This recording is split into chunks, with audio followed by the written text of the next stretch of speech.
విజయవాడను ముంచెత్తిన బుడమేరు కాలువకు గంటలు పడడానికి కాంట్రాక్టర్ల నిర్లక్ష్యమే కారణమంటున్నారు స్థానికులు. కాలువ వెంబడి కట్టలకున్న రెవెట్మెంట్ తొలగించి ఆ తర్వాత పనులు పూర్తి చేయకపోవడం వల్లే కట్టలు కుంగిపోయాయన్నారు.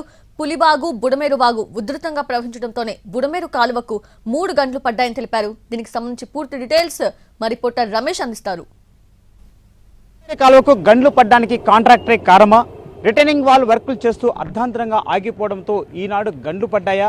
ఈ విషయాలు మనతో మాట్లాడడానికి స్థానిక రైతులు ఉన్నారు. వారిని అడిగి తెలుసుకునేటువంటి ప్రయత్నం చేస్తాం. గండ్లు ఎందుకు పడ్డాయి మనం అనుకోవచ్చు? ఇది ఫస్ట్ బుడమేరు కాలువ అండి.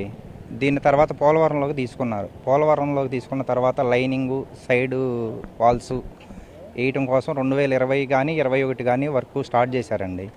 స్టార్ట్ చేసిన తర్వాత రెగ్యులేటర్ల దగ్గర కొంత లెక్క చేశారు. మళ్ళీ వచ్చి గుర్రాలో కానీ కింద ఉంటుందండి, అక్కడి నుంచి స్టార్ట్ చేశారు. రెగ్యులేటర్ల దగ్గర కొంత వర్క్ చేశారు. గుర్రవాల దగ్గరనైతే సిల్ట్ కొంచెం మట్టి తీయటం కానీ, సైడ్లో ఉన్న రివిట్మెంట్లు తీయటం కానీ, అలా లైనింగ్ చేయటం కోసం కాలువ కట్టలని అంచులు తీశారండి. ఆ రివిట్మెంట్లు రాతి కట్టు అది తీశారు. అది ఆ వర్క్ స్టార్ట్ చేసినప్పుడే గుర్రవాల దగ్గర ఆ కాలువ సైడ్ జారిందండి. కట్ట సగం వరకు జారిపోయింది. మేము ఆ టైం నుంచి అధికారులకు తెలియజేశాము కొంతమందికి, కానీ అప్పుడు ఎవరో పట్టించుకున్న వాళ్ళు లేరు. ఆ కాలువ కట్ట ఎప్పుడైతే జారిపోయినదో దాని మూలానే ఈరోజు గుర్రాల వాగుకి గండి పడటానికి కారణం. మెయిన్గా అదే ప్రాబ్లం అండి. ఆ రోజు ఆ కట్ట కదిలీకుండా ఆ రివిట్మెంట్ అలా ఉంచితే ఈరోజు ఆ గళ్ళు పడేవి కాదండి. సో ఈ యొక్క వాగు దగ్గర ఎక్కడైతే మనం అనుకుంటున్నామో అవి అక్కడ కుంగిపోవడం వల్ల పూర్తిగా విజయవాడ పట్టణంలోనే అనేక ప్రాంతాలు మునిగిపోతున్నాయి అనుకోవచ్చు.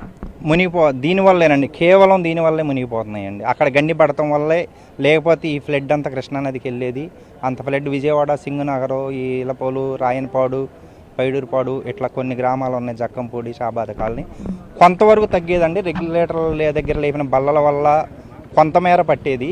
ఈ గండి పడటం వల్ల పూర్తిగా మొత్తం మునిగిపోవడానికి ఈ గండి వల్లనే కారణం. చెప్పండి అన్న, అక్కడ గండి పడడానికి కారణం ఏమనుకో? వాళ్ళ కాంట్రాక్టులకు డబ్బులు ఇవ్వలేదంట. ఇవ్వాల్సిన డబ్బులు చేశారు, కొంత చేస్తే వాళ్ళు చేసిన దానికి డబ్బులు ఇవ్వలేదు. వాళ్ళు తిరిగి మేము చేయలేమని వదిలేశారు. ఆ కాంట్రాక్ట్లో కొంతమంది తెలిసిన వాళ్ళు ఉన్నారు, వాళ్ళు చెప్పారు. 1959లో 7,000 క్యూసెక్తో డిజైన్ చేశారండి.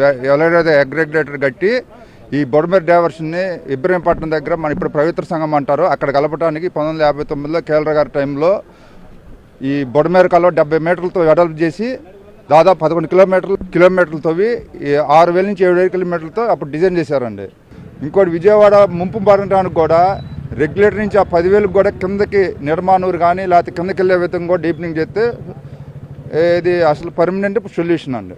ఆ 10,000 క్యూసెక్లు కూడా 4-5 గంటల్లో వర్షం పడేపటికి అన్ని చెరువులు ఒక 30-40 చెరువులు తెగి అంతా ఒకేసారి 10 గంటల్లో వచ్చేసిందండి ఈ వరద. పొద్దునపాటు 11 బీడీసీ 3 అడుగులు 4 అడుగులు ఉందండి. సాయంత్రం 11కి దాదాపు 40,000 క్యూసెక్లు వచ్చిందండి. 35,000 నుంచి 40,000 క్యూసెక్లు వచ్చినాయి. అందువల్ల అటు పులివాగు దగ్గర గళ్ళు పడతాము, దాని ఎఫెక్ట్ బుడమేరు రైట్ బండ మీద పడతాం, దాని తర్వాత లెఫ్ట్ బండ మీద పడతాం జరిగిందండి. కెమెరామ్యాన్ చందుతో రమేష్, ఎన్టీఆర్ జిల్లా నుంచి.